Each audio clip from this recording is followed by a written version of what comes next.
ಇದಕ್ಕಿದ್ದಂತೆ ಏನೋ lover bag ಬಿಟ್ಟ ಇವತ್ತು. ಅಲ್ಲ ರಾಯಲ್ ಫ್ಯಾನ್ಸ್, ತುಂಬ ದಿವಸ ಆಯಿತು ವಿಡಿಯೋ ಮಾಡಿ. ಇವತ್ತು ನಾನು ಕಾಲೇಜಲ್ಲಿ ಲಾಸ್ಟ್ ಡೇ ಅಂತ ವಿಡಿಯೋ ಸ್ಟಾರ್ಟ್ ಮಾಡಿಕೊಂಡು ಬೆಳಿಗ್ಗೆ ಎದ್ದು ಕಾಲೇಜಿಗೆ ರೆಡಿಯಾಗಿ ಜೂನಿಯರ್ ಕಾಲೇಜ್ ಹತ್ರ ಗಾಡಿಯಲ್ಲಿ ಹೋಗಿ ಸ್ವಲ್ಪ ಹೊತ್ತಿಗೆಲ್ಲ ಜೂನಿಯರ್ ಕಾಲೇಜ್ ಹತ್ರ ರೀಚ್ ಆಗಿದ ತಕ್ಷಣ ಇನ್ನು ಸ್ವಲ್ಪ ಹೊತ್ತಿಗೆ ಬಸ್ ಬಂತು. ಆ ಬಸ್ಸಲ್ಲಿ ಹತ್ಕೊಂಡು ಸೀಟ್ ಹಾಕ್ಕೊಂಡು ಬಸ್ಸಲ್ಲಿ ಕುತ್ಕೊಂಡೆ. ಅಂತೂ ಇಂತೂ ಸ್ವಲ್ಪ ಹೊತ್ತು ಕಾಲೇಜ್ ಹತ್ರ ರೀಚ್ ಆಗಿ ಸೈಕಲ್ನ ನನ್ನ ಡಾರ್ಲಿಂಗ್ ಕರ್ಕೊಂಡು ನಾನು ಹೋಗಿದ್ದೆ ಕ್ಯಾಂಟೀನ್ ಕಡೆ ಹೋಗಿ ಸಂಜು ಏನೋ ಫೋನಲ್ಲಿ ಮಾಡ್ತಾಯಿದ್ದೆ. ಅವ್ನು ಟೀ ಕುಡ್ಕೊಂಡು ನಾವು ಹೋಗಿದ್ದೆ ಕ್ಲಾಸ್ ರೂಮ್ ಕಡೆ ಹೋಗಿದ್ರೆ ಫುಲ್ಲು ಗ್ರೌಂಡ್ ಎಲ್ಲ ಖಾಲಿ ಇತ್ತು. ಅದನ್ನೆಲ್ಲ ನೋಡಿಕೊಂಡು ಕ್ಲಾಸ್ ರೂಮ್ ಒಳಗಡೆ ಎಂಟ್ರಿ ಆಗೋಣ ಅಂತ ಒಳಗಡೆ ಹೋಗಿ ನೋಡಿದ್ರೆ ಆಚೆ ಫುಲ್ ಖಾಲಿ ಇತ್ತು. ಕ್ಲಾಸ್ ರೂಮ್ಗೆ ಹೋಗೋಣ ಅಂತ ಇವ್ ನೋಡಿದ್ರೆ ತಲೆನೋವು ಅಂತ ತಲೆಗೆ ಇದ್ದಕ್ಕಿದ್ದಂತೆ ಫಸ್ಟ್ ಬೆಂಚಿಂದ ಲಾಸ್ಟ್ ಬೆಂಚಿಗೆ ಬಂದ. ಏನಕ್ಕಂದ್ರೆ ಲಾಸ್ಟ್ ಡೇ ಯಾರು ಇಲ್ಲ ಅಂತ ಲಾಸ್ಟ್ ಬೆಂಚಿಗೆ ಬಂದಂತೆ. ಇವನು ನೋಡಿದ್ರೆ ನಮ್ಮ ಸೆಕ್ಷನ್ ಜೀವನ್ ಅಂತ ಇವನು ನೋಡಿದ್ರೆ ಫ್ರೀ ಫೈರ್ ಅಲ್ಲಿ ಮುಳುಗೋಗಿದ್ದ.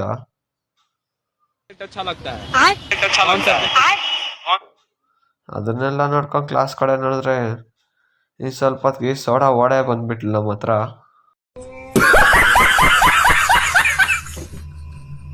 ನಾನು ಫೋನ್ ಚಾರ್ಜಿಂಗ್ ಹಾಕೋದು ನೋಡ್ಬಿಟ್ಟು ನನ್ನ ವಿಡಿಯೋ ಮಾಡ್ತೀನಿ ತೋಡೋದು.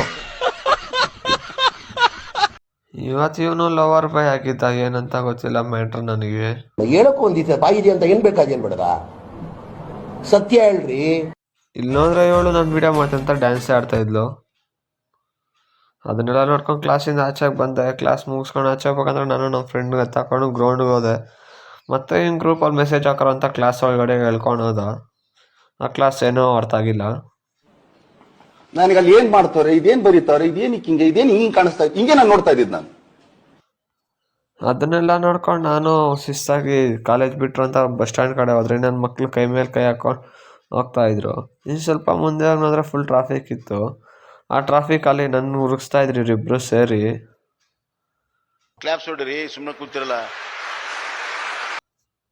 ಇವ್ರು ನೋಡಿದ್ರೆ ಫೋನಲ್ಲಿ ದೊಡ್ಡವ್ರು ಬ್ಯುಸಿ ಆಗೋಗಿದ್ರು. ಅಂತೂ ಇಂತ ನಾನು ಡಾರ್ಲಿಂಗ್ 10 ದಿನ ಸಿಗಲ್ಲ ಅಂತ ಅವನಿಗೆ ಭಯ ಹೇಳ್ದೆ. ಅವನು ಭಯ ಹೇಳ್ಬೇಕಾದ್ರೆ ಹೋಗ ನನ್ನ ಮಗನೇ ಅಂತ ಬೈದ. ಯಾವಾಗಲೂ ಬೈಸ್ಕೊಳೋದಂತ ಸುಮ್ಮನೆ ಹತ್ಕೊಂಡು